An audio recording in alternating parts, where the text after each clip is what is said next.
Welcome to Bar Afrique, the podcast where we tell you stories about African history and decolonization while drinking African alcohol.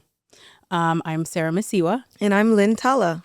Lynn, give us a quick breakdown of what we're talking about today. So today we will be telling the story of Zohra Drif, who is an Algerian woman who was really significant and important to the Algerian War of Independence and the milk bar bombing that she orchestrated in 1956. So I'm excited to tell this story. I think doing the research for this story has been, I've been grappling with a lot of mixed feelings about it. Just Okay. like we'll get into it. But I'm excited to tell this story and to see what you think, Sarah, and like what the audience thinks of it. But yeah, that's the story today. We are here to untangle your complex feelings. Yes.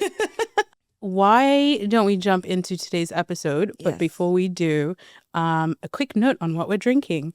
Today we are drinking an Algerian wine because it is an Algerian episode. I think that's the first time we've ever done that. I think so too. I wish we could do it more, but we're poor planners. I wish like we could always match the our- country Yeah, to the alcohol. I think so. That'd be so fun. Yeah, so I would like, I don't know why I'm like congratulating us for this, but like I feel very proud. We are drinking an Algerian wine while discussing Algeria. It is called Le Mont d'Iran. Good job. Good Thank you. pronunciation. I don't know what type of alcohol it is. It's a red. Yeah, but like what kind of red? Yeah. This is the preparation that I was talking about. But I'll tell you a little bit about the wine. Mm-hmm. It is made mostly from black fruits, hand-picked, in a region called the Mountain of Lions in Algeria. And the taste is supposed to be like very dark, very fruity with notes of licorice. Do you taste that? I do a little bit. Would you have known if I... No. On that note, let's talk about Algeria. Let's get into it. Okay. All right. So I think I'm going to start with this episode by just giving a little bit of context of Algeria at this time. So the French occupation of Algeria began in 1830 when French military forces took control of all major cities, including Algiers, which will become very important later on in the story. And as the quote-unquote closest of all its colonies to France, Algeria was sort of considered the door to the third world and was Closest as in like physical distance? Yeah, geographically, physical distance, yes. And it was considered the door to the third world and was a major site for French tourism. It became one of the places where they tried to instill a lot of Frenchness as much as they could. So culture, language, the teaching of French history in schools, including like a whole bunch of assimilation projects, which also included the systemic repression of Algerian culture. For example, this Frenchification was like in the cultural institutions, the laws, like I said, the language. They'd even confiscate land and give it to European migrants to Algeria as a way of like getting them to stay in the country, which is insane. But one of the things that is really important to think about when talking about Algeria is that it was very different from all other French colonies. For example, it was a settler colony, so it was seen as an extension of France and more like a department for like you would see today, like La Réunion, the island is like a department of France. That's what Algeria was at that time. And by the 1900s, French settlers even made up 1/4 of the population. So we've spoken about settler colonies before on this podcast. Yeah. And so I guess just to like touch a little bit on exactly what that is, can you explain like what's a settler colony? So a settler colony is when the colonizing country would actually bring their people to live on the land. So they weren't just controlling that country from afar. They actually had people from their country settle into the country that they chose to colonize. And I guess what we've spoken about before as well is that like it does lead to a certain level of entitlement. Yes. Because the people who move tend to view the country as like their as country. their own now, and like Yeah. they feel entitled. Yeah, and we've seen it in like Zimbabwe, South South Africa. Africa, Yeah. Kenya. So Algeria was also formally incorporated into France, with some regions organized as departments, the same way that certain provinces were organized as departments in France itself. And the most important reason that they did this is because at the time, France was incredibly unstable, and they were afraid that they would lose Algeria to the Ottomans, or another European power would try and seize Algeria from them. So in order to make sure that they really kept their claws into Algeria, why not just make it part of France, instead of just controlling it from afar? And you would think that since now Algeria is part of France, that they would also get, French citizenship. Yes. No. Oh, no. That was not the case. Citizenship was reserved for the Pieds Noirs, which are people of French and other European descent who were born in Algeria during the period of French colonial rule, and also to Algeria's native Jewish population. Wait, so say the first one again. So if you're born in Algeria. Yeah, if you are born in Algeria and are of French or European descent, you were granted citizenship. French citizenship. Oh, got it. And if you were part of the native Jewish population of Algeria. Okay. If you were Muslim, no. Okay. They didn't care about you. That's wild. Yeah, okay. All other Algerians were considered subjects. And it wasn't until 1947, after the World Wars, that the French were like, oh, we should recognize the contributions that, Muslim Algerians have made, because they would also like conscript some Algerians to fight in the World Wars. And they gave them citizenship and voting rights. But by citizenship to France? To France, okay. And voting rights. But by that time, by 1947, the Algerians, they just wanted the French gone. They wanted them off their land. So placating them with like citizenship didn't really work for them. So now I'll be introducing our main, I don't know if I'm going to say protagonist, our main character. The person who is the focus of the story. Okay.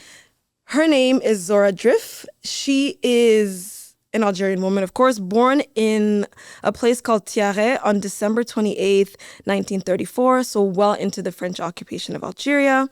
Her father was what they called a Qadi, which is a judge who was trained in both Islamic and French law. And both her parents came from pretty wealthy families, so she grew up in a traditional upper-class environment. In her memoir, which is called Inside the Battle of Algiers, she said that from a young age, she was aware that her land had been seized and had been occupied by a foreign power.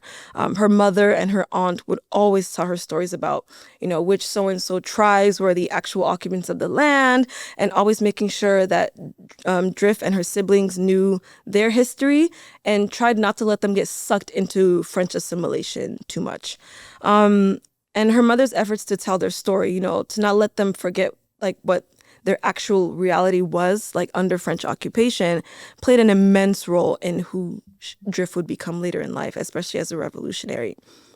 So growing up, she attended a lot of French schools. So most of her life, she traveled between two worlds, Algeria at home and France at school. And something that I thought was really interesting that she talked about in her book is that growing up, everything that she learned in school would be retaught, dissected, and analyzed at home with her father. We love like a great parent. Mm-hmm. Do you know what I'm saying? Yeah. Like, when you hear stories of people and you're like, that person, that's like good parent. Yeah. Like both her parents were very, very much about making sure that she and her siblings knew exactly what was going on and whose land it actually was. And yeah, he taught her that as Algerians, they had their truth and that the French had their own. Mm-hmm. Yeah. Perspective. Exactly. For high school, she ended up attending an elite boarding school called Lycée Fromentin in Algiers, where she met a girl named Samia Klagdari, with whom she would join the Algerian political party, the National Liberation Front, years later. But we'll touch on that. Later. Samia will become a really important character in her story. And during her 7 years that she was in secondary school at this boarding school, she, and along with Samia and another Algerian student, were treated completely unfairly by. Were they the only? They were the only Algerian Algerian kids and the students in the school. Yikes. They were treated completely unfairly by their peers, the teachers, and the administration because they were quote unquote called native. So, okay, this is a tangent. My younger sister, when she moved to the UK, was the only black girl in her school. Jeez. The whole The whole school? Yeah. It was so bad. And she told me that there was a day where, like, during Black History Month in assembly, they were like, oh, like, we would like to talk about slavery. And everyone in the entire school turned around and looked at her. And I'm like, she didn't invent slavery. She wasn't even there. I was like, she's like 12. Isn't that insane? Like, she just became the spokesperson. I can't imagine. Not even the spokesperson. Like, just imagine being like the only person of color in like your entire school. Yeah, and that's literally what Drif, Samia, and the other Algerian student were going through. The only three native. Calling them native is so weird, but they were the only. That's what they called. That's what they called them. They were the only ones there, and because she was a boarder, so where she originally lived wasn't in Algiers. She was a boarder, and her friend Samia was only a day student because she was based in Algiers. It was through her that Drifts learned all national and international news, so particularly about World War II and how it affected Algeria. So just a little bit of context about that. Like during World War II, native Algerians lived in abject poverty. Because the colonists, most of whom supported the Vichy government that collaborated with the Nazis, there's like a lot of stuff behind that. They took everything that was of value in Algeria to sustain the German military that was occupying France at that time. Okay. Yeah. So during World War II, the Vichy government was created, which cooperated with the Nazis, and so they would use like resources from their colonies to help sustain the German military effort. And so even part of that value was forcing young Algerian men to fight in a war that had nothing to do with them. Okay, but it's not only got nothing to do with them, but on the side of the Nazis. Yeah, exactly. Do you know what I'm saying? So that's you're unique, yeah, I'd be mad too. I'd be so mad. And these young boys were physically and forcefully dragged out of their homes to basically fight in their war and to risk their lives for a country that was suppressing them on their own land. For Nazis. Literally for Nazis. So, Drif was a direct witness to how families were being torn apart and how they were in pain as they watched their sons, their brothers, their nephews just being taken away from them, with a lot of them never coming back. That's horrible. That's a horrible experience. Yeah, exactly. And during Drif's senior year of high school, this is March 1954, news broke that France had lost the First Indochine War against the Viet Minh, which was also known as the League for Independence of Vietnam, who were fighting for the liberation of Vietnam from French Indochina. Wait, so when is this? This is 1954. Okay. So this is well after World War II and okay, yes, exactly. So this is when France is slowly starting to lose their influence in their colonies. And this is particularly within French Indochina. And for those who don't know, it was a group of French department territories in Southeast Asia that were conquered in 1887 and until 1954. So that included current countries like Cambodia and Laos. Okay, so elsewhere, Algeria is part of France, but not really. Yeah. And elsewhere in France's imperial empire, in their empire. Another colony. Yeah, they've got French territories in Southeast Asia. Okay. Who are fighting for their own independence. And they have essentially asserted. Yeah, that they want independence. In Vietnam, the Viet Minh were some of the first to win a war against the French. Okay. Against the French. So one thing about France's loss in the First Indochine War, it was crucial because it showed Algerians that the French weren't invincible, particularly as nationalist sentiments were beginning to start in Algeria at that time.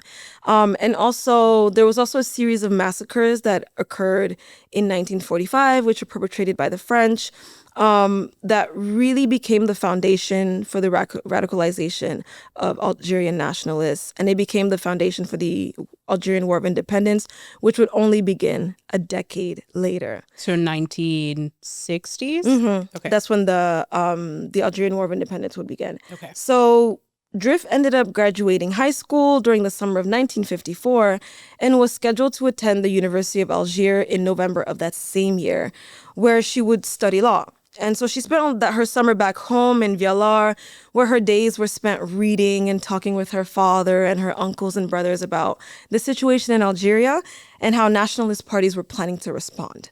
And one of those political parties that was planning to respond and sort of wanting to retaliate against the French was the National Liberation Front, which I will be calling them the FLN because they go by their French acronym. So the French name is the Front de Libération Nationale. So the acronym is FLN, which I'll be referring to them as, which was established in October 1954. And on November 1st, 1954, through their National Liberation Army, they attacked military and civilian targets throughout Algeria in what became known as the Toussaint Rouge, literally days before Drif was set to begin her university years. What is Toussaint Rouge? I think this was the name of the French military base. Oh, okay. Yeah, so the FLN, they attacked that in they October. attacked the French military base. Yeah, in October 1954. Okay. And this sort of set the tone and the direction of what the Algerian War of Independence would look like. And to sort of wrap up this first part, in her memoir, Drif said that like when the news broke out of these attacks, all she could think about was getting back to Algiers, starting university, and finding ways that she could get in contact with these FLN activists so that she could start working towards that dream of a free Algeria. Okay. Yeah. Okay. Well, how are you feeling right now? I feel good. I'm excited to dig deep into the second part, into like, because I think it's like one of my favorite parts actually, to talk about how her university years were and how she really got involved with the movement for a free Algeria and her work with the FLN. So I'm excited to talk about this. I'm really excited. I mean, I think it's so interesting as well that, yeah, from a young age, she like her parents were setting her up to be revolutionary already. Like they were setting her up to become an activist, which is something you don't always see because I feel like in a lot of stories, like people grow into it. But yeah, her parents were very much like, hey, this is the reality of what we're living through. And this is our actual truth. And from a young age, she already knew. Yeah. So even when she was attending those French schools and was like one of the only natives there. So yeah, I'm looking forward to exploring the second part. I think it'll be interesting to see how she goes from graduating high school to blowing up a cafe. Which clearly is where this is going to end. Definitely. We'll leave it there and see you in a second. Okay, drink so I can top you up and then we can go. I did not mean you had to drink it all in one go. Here we are. I thought you were going to take like, what, 2 sips? Yeah. Or just mine. Wow. College Lynn came out. Actually, yeah. Welcome back. Welcome back. Lynn and I were just talking about, you may have noticed that we drink less in these episodes. We are older. We are wiser. Yes. We cannot accommodate hangovers. No, we don't have the time. We don't have time. We don't have time. Yeah, so it's like a soft drinking energy. We used to start our episodes with the phrase like, oh, we're the African history podcast where we like talk like African history over a drink or 5. Yeah. I realized the 5 will never see us. She says after like literally gulping down a glass of wine in 4 seconds. Guys, I had no choice. 4 seconds. It's so classy. Anyway, let us get back into the story of, was it Zohra? Zora, who at this point has just graduated from high school. Yes. And we are going to talk about how she went from high school grad to... FLN activist. Sure, that's a nice way to put it. Activist. Revolutionary. Yeah, these are all very positive. Bomber. It's High not school funny, grad but to bomber. basically. Yeah, I feel like this episode is going to be all about perspective. This is...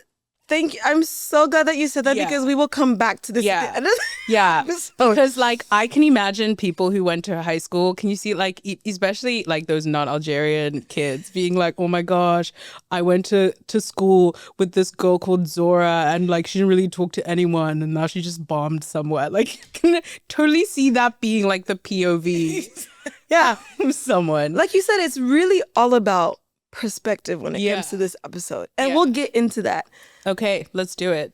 Okay, so Zora starts university on November 12, 1954, just about 2 weeks after the beginning of the Algerian War. So when the attacks by the FLN happened on the French military bases. So Drif and Samia, who also was attending the University of Algiers, they were so determined to get in contact with FLN activists. Like they wanted to get in the action. They wanted to be recruited and be dispatched as part of the armed groups because they believed that it was essential that the war was brought into French neighborhoods, in particular Algiers. Did you have to be recruited into a movement? You can't just join? No. So here's the thing. The FLN was very discreet, very secretive. Okay. And Samia and Zora, they thought they'd be great assets to the organization because they could easily assimilate with the European, the French crowd, you know, with their years of having gone to school with them and having grown up around them, that they wouldn't be able to raise any suspicion. But because of how discreet and selective that the FLN was, they had a really difficult time finding any information as to where they could get involved. Oh. Yeah. Okay. Yeah. And they really weren't getting any useful information from like the French press or any other local magazines and newspapers. So they want to join, but like they don't even know where to go. They don't know where to go. They don't know where to start. Yeah. If anything, the things that were being said about the FLN in these like local magazines and the French press, which obviously were negative, it just made their determination even stronger. But eventually, a year and like a half later, that's when they were able to finally get in contact with the FLN, which is crazy. Like it took that long. They were finally able to be put in contact with the leadership of the FLN by a man named Boualem Oussadik, who was an activist with the FLN. Oh my gosh, I'm picturing like a whole like spy thing where you have to like give like a secret handshake or something. And basically that's what it was. Like for it to take a year and a half to get in contact with a movement that was central to the War of Independence, like these guys were really, really laying low. And so they were given a meeting time and a meeting location, but that was sort of it. Like they weren't told who they would be meeting. So eventually the meeting came up and they met a man who was called Kamel, who basically asked them a bunch of questions about their studies, what their schedule was like. And he told them that they should meet him again in 3 days in front of the law faculty building of the University of Algiers. I would love to be a fly on the wall on like an interview with a secret. So basically he was just interviewing them to see. Yeah, but I'm sure he asked other questions. I'm sure he was like, I don't know. It's like, how do you feel about Bob? Not yet, though. So actually, some of their first few missions with the FLN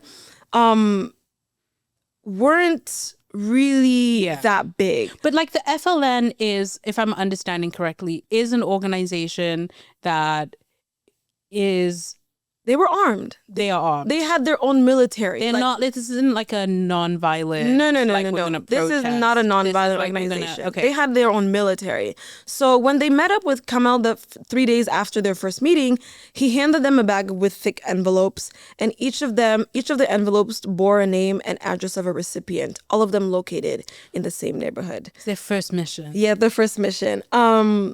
Samia and Zohra didn't know what they were asked to do, and they never asked any questions. But they later found out that the envelopes that they were delivering contained solidarity allowances to the families of FLN activists who had been arrested, made to disappear, or executed by the French. Oh, that's nice. Yeah. That's really nice. I Yeah. thought this was going in a different direction. No, yeah. So the I thing thought this was like an initiation thing. yeah, well, kind of a little bit, but very soft. No, but that's like a good thing to do, to be like, Yeah. oh, if your loved one has been executed by the French, like, Yeah. we're gonna look after your family. Exactly. And That's a nice and thing to do. especially after the November 1st attacks, the French repression had grown exponentially. Like they were bombing villages across mountains in the countryside, executing people, and in some instances they would use like rape as a weapon of destruction. Yeah, so what Samia and Zohra did is they would deliver like money to like the families that were affected by a lot of these things. Yeah. And they did this for 2 months as sort of like a trial to see like how dedicated they were and how they fulfilled those missions. They were meeting wives and mothers and daughters and basically just learning about the people that were affected by what the French were doing. And for a while, they were just given these small tasks, here and there, but they were definitely itching to do more. Because all these trips also affected their schooling, though, because they missed a lot of classes and a lot of courses and stuff because they were so focused on making sure that they were getting in the good favors of the FLN. So they would take on these small tasks that they could to basically make sure that they trusted, that the FLN trusted them.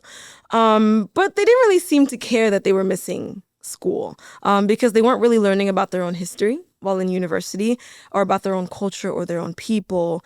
And even in her book, Zohra says that they learned more about Algeria through their activism than in their classes. And with everything they were learning about the French military, about what the French military was doing to crush FLN activists and supporters, they just wanted to join the armed struggle. They just really, really wanted to get in there and help as much as they could. And so by early 1956, the French was really ready to go all out to keep Algeria.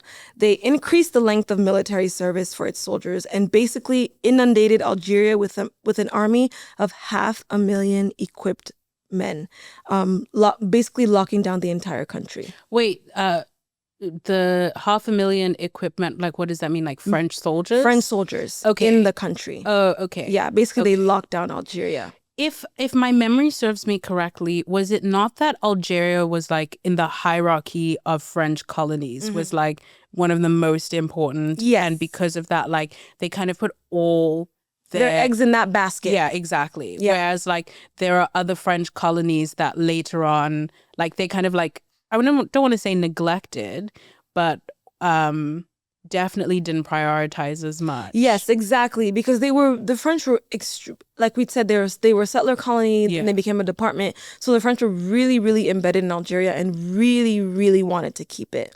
And so they also implemented a general curfew from midnight to 5 in the morning across all of Greater Algiers in response to the attacks that the FLN managed to organize. So the FLN really became a threat to the French military. And in April 1956, as Samia and Zohra were granted permission to join the armed section of the organization, their handler, who they called, they had a handler, who they called Desert Fox, he was arrested and tortured. Oh no. We went from Just like to, oh no. really into the, like, I don't know, the like spy thrillerness of it, and I think I just forgot where we were. Okay, so but Desert Fox is not Kamal. Because Desert Fox is not Kamal. Kamal was their first contact. okay, first contact. Okay. And then as they were doing more missions, they got a handler. They got a handler named okay. Desert Fox. Yes. Okay, and Desert Fox has been arrested and tortured. And because of that, the FLN went into discrete mode again. Were they not in discrete mode already? They were, but they were increasing their activities. Okay. But then when Desert Fox was arrested, who was very prominent in the organization, they had to go into discrete mode again. I was gonna say, do we know who Desert Fox is? But obviously, like, I don't know. But like, is it still just Desert Fox? Like, it's released like who it was? No. Wow. Desert Fox, yes. And so they went into discrete mode again, and Zohra and Samia had to wait again to be contacted. Like, because they went to discrete, they stopped like sort of like giving out missions because they had to sort of regroup and just to figure out things again because one of their most prominent figures was taken by the French.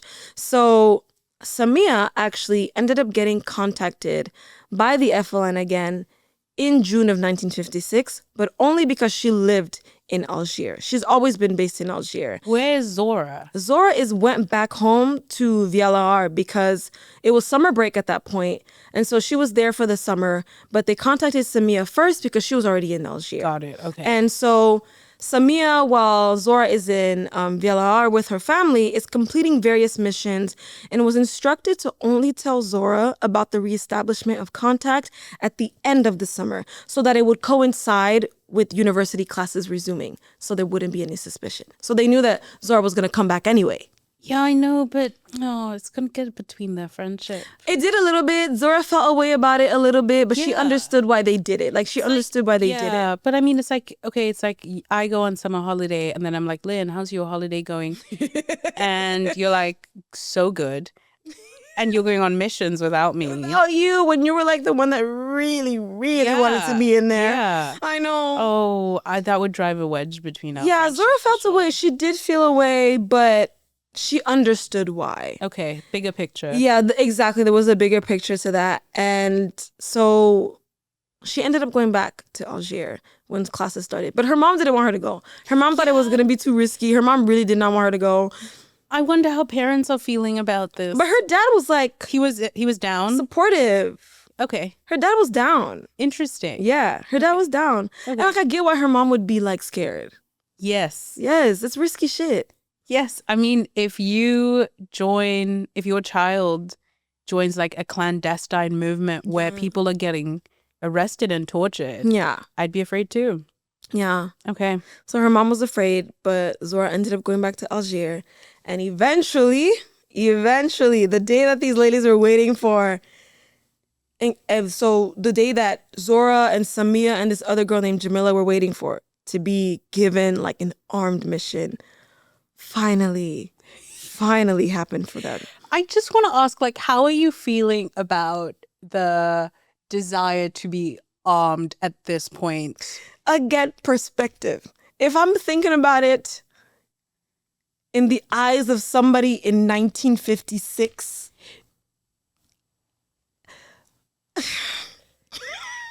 like I understand their drive. You know what I mean?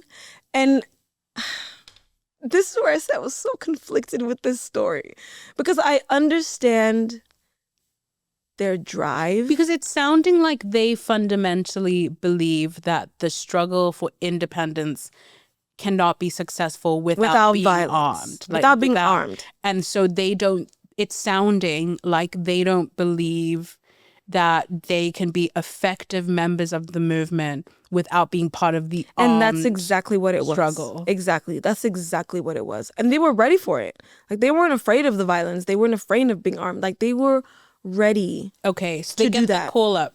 They get the varsity squad. Exactly. They joined the varsity squad. They said they get the call, and this mission, like, specifically changed like the course of the Algerian war.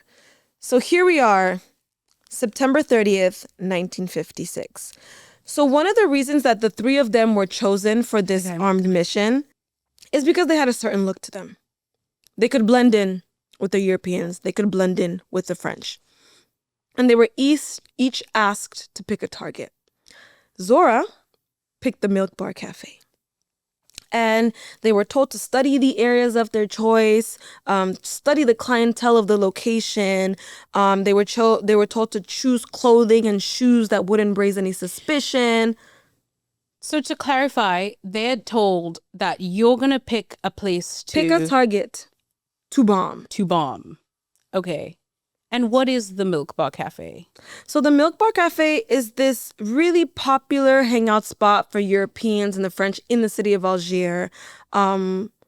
Super popular, very central, where like really in the happenings of the town. Like it's super central. That's the one that Zohra decided. Cool. She was gonna bomb. She said, this is where I want to be. Very ambitious woman. She's like, I know this is my first mission, but she was very ambitious. Yeah. And you know what? Kudos to you for that. She was very ambitious for doing that. And so they were even told to choose the right makeup, the right hair, to make sure that they looked like the French women who like frequented the area, study the routes, make sure that they arrived at the location on time, study their location so that they knew exactly where to place the bomb. So they had to visit it to make sure they knew exactly what the place looked like, sort of had a map in their head, make sure they found a spot to place the bomb that they were going to be given. Everything had to be done perfectly. Like there had to be no missteps.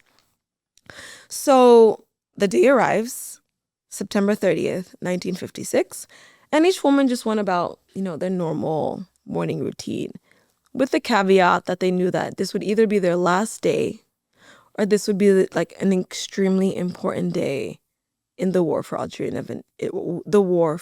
independence. Like they were ready. Like, I mean, they've been ready to do this, but that day they were determined. Like, they were really ready to carry out these missions. So that morning, they went and got their hair and makeup done, put on their outfits, and they met up at a safe house, like one of the only safe houses that the French military had still hadn't uncovered. And what they did there is they repeated to each other how they were going to enter their respective targets. And Drif, who was to enter the Milk Bar Cafe, she was told that, like, she kept repeating her story that she was going to enter, she was going to sit down, hide the bomb that was in her backpack under the stool, and leave the cafe 10 minutes before the bomb exploded. Everything, like I said before, everything had to be done with, like, everything had to be done with precision. To the point where, to the detail that Drif had to tell him which ice cream flavor she was gonna choose. Yeah, you have to plan. You have to plan, and you have to believe the plan. I've never planned a bomb plans like this, but I guess I can relate in terms of how we plan what we're gonna drink for the podcast. Yes, exactly. And, perhaps the laissez-faire attitude we have towards that. But they couldn't have that. You can't do that. They had to be very, very specific with everything they were going to do.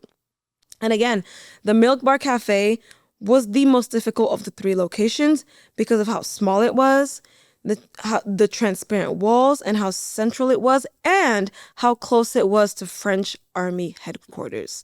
So she really had to be very meticulous and very specific as to how everything was going to go down. And then when they finished at the safe house, they all left one by one. Jamila left first because her target was the Air France terminal, which was the furthest away. And then Samia left, and then Drift was the last one to make her way. What was Samia's target? Do we know? Yes, Samia's target was a place called, was a cafeteria on another street in Algiers. Okay. So that was her target. So Drift makes her way to the cafe, right? She gets in there, sits at the counter, orders her peach Melba ice cream, and places her bag right underneath her feet. By the time she finishes her ice cream, she only has about 9 minutes left to pay, add a tip, and leave the premises without anyone noticing that she had left her bag.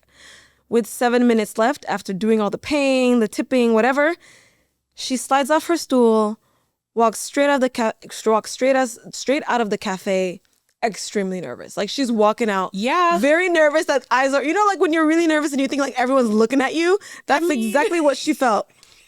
Okay. And sure. As she's walking down the street, boom, the huge explosion happened. Like, it happens quickly as she's walking down the street, and the streets are frantic. Everyone is screaming. Everyone's running around. And she eventually makes her way to Samia's house, which was where she was supposed to meet them after the bombing. And in the end, the bombs at the Milk Bar Cafe, the bomb at the cafeteria, which is where Samia went, killed 3 people and injured 50. Some of them were children. Oh, no. But the bomb at the Air France terminal, which was set by Jamila, who was the 3rd girl, failed to explode due to a faulty timer. Okay. Yeah. Okay, so 2 bombs went off. And one didn't go off And one because of a didn't go faulty off. timer. Okay, so they've now met back at... They're at Samia's place. They met back at Samia's place. I feel like that as a plan maybe is not the best. I don't know if I'd go I don't know to if like... I'd go back to my co-conspirators' fellow house. bombers' house. Yes, I don't hope think I they would do don't that. find me. But Yeah. okay, But, sure. yeah. They put all the energy into planning the bombs and maybe Exactly, it wasn't the best place to meet. Yeah, But they weren't. Zohra wasn't found out for a really long time because after the bombings, she was still really involved with the FLN. She was involved in a lot of strikes. She was, and one of the strikes that she was like really important in implementing was one of the ones that really got international attention, and it really got the attention of the UN, and where the FLN was recognized as a legitimate organization by the UN because of that, because of her continued involvement with the FLN. So there was a UN resolution in February 15th, 1957, where they affirmed Algeria's right to self-determination. Okay. But she did get arrested for the bombing on September 22nd, 1957. But fun fact, How long of a time between the bombing and... it's a year. Okay, so she went It's on basically for a year. She went undiscovered for a year. Okay. But the fun fact is that they actually tried to blame another Algerian Communist Party member named Raymond Péchard. She was initially accused of being an accomplice in the bombings, but she was so pissed off that the French blamed her that she ended up joining the FLN. No. She was so mad that she was like, you know what? I'm going to join them. Just so you see that I can actually kind of do this stuff. Because I don't know if that's the best case for your innocence, though. But she was like, I'm going to join them. like, So you know that maybe I could actually do this. She's like, they're accusing me of a bomb, and so I'm going to join the organization that really did Exactly. it. Okay, cool. That's literally what she did. But Zohra was arrested September 22nd, 1957. She was interviewed by the French colonial authorities and held in solitary confinement for a really, really long time. But in August 1958, she was sentenced to 20 years of hard labor by the military tribunal of Algiers for terrorism. But eventually, she was pardoned by our favorite guy, CDG, Charles de Gaulle. Wait, so during this is all, like, she's arrested, she goes through solitary confinement, hard labor. And Algeria is still still a French colony. It's still a French colony, and she was pardoned by CDG when Algeria got its independence in 1962. Okay. Yeah. And from then on, she really just went on to live her life. She married one of the masterminds of the independence movement, who was part of the FLN, and who also later became a prominent president of Algeria. She worked as a lawyer, and she eventually became the vice president of Algeria's Senate. And she's still alive now. She's 90 years old and living in Algiers. And she wrote a memoir.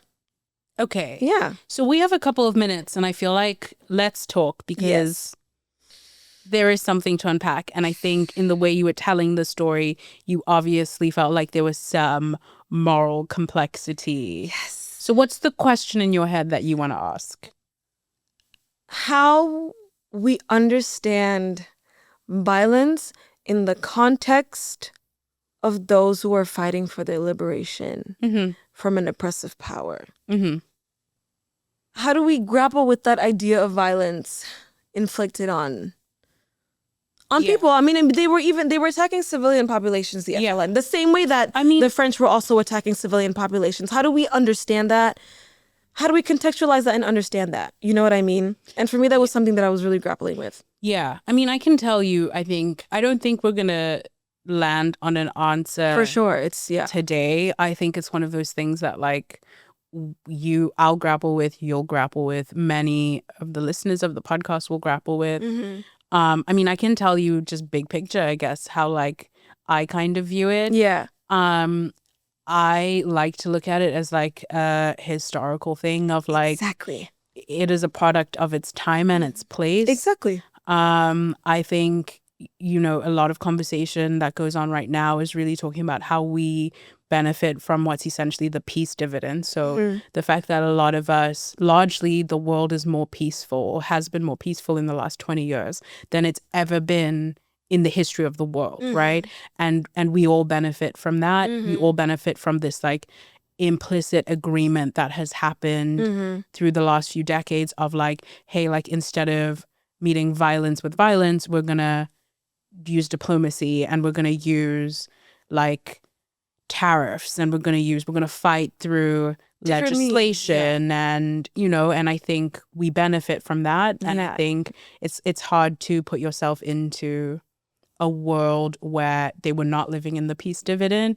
And they didn't have the opportunity or the choice to live in that peace dividend either. Yeah, like, I mean, Zohra for a long time, and I mean, still today, she doesn't regret her actions. Yeah. And again, she doesn't. She's sure she does. And like, that's fair and that's valid because of the context that she was living in and what was happening to her people. Like, one thing that she said in a documentary is that all we did was respond to their violence, like the French violence. Yeah. So, and like as a quote, she says, so honestly for us, we were at war and these were acts of war. No more, no less. Yeah.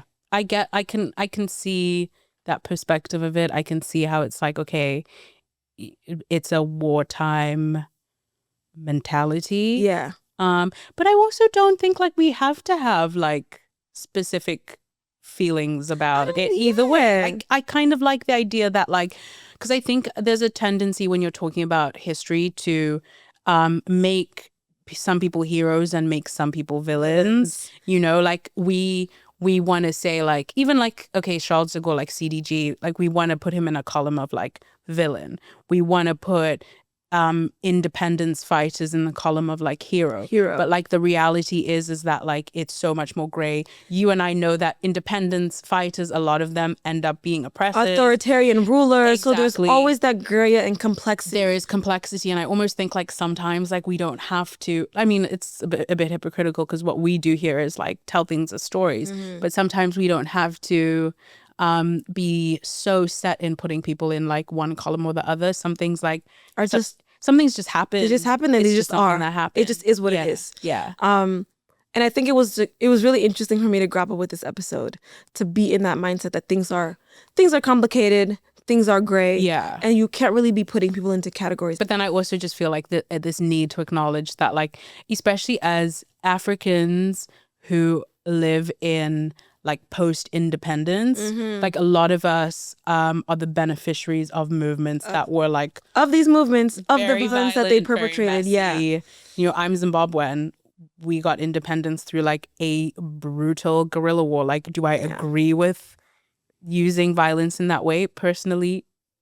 Probably not, but you have to acknowledge that. But like, I'm a beneficiary of like what they did. And the circumstance and the context. We are going to end it there. Yeah. And leave you to grapple with this in your own time. And let us know what you think. We'd love to hear what your own interpretations of this history is. Yeah. But I really, really enjoyed listening to that. And I think it's one that's going to sit with me. Listen, it's been sitting with me since I chose it. Yeah. I'm going to wake up, look at my orange hair and be like, I don't know how I feel. On that note, thank you so much for listening. Thank you all for listening. And we'll see you next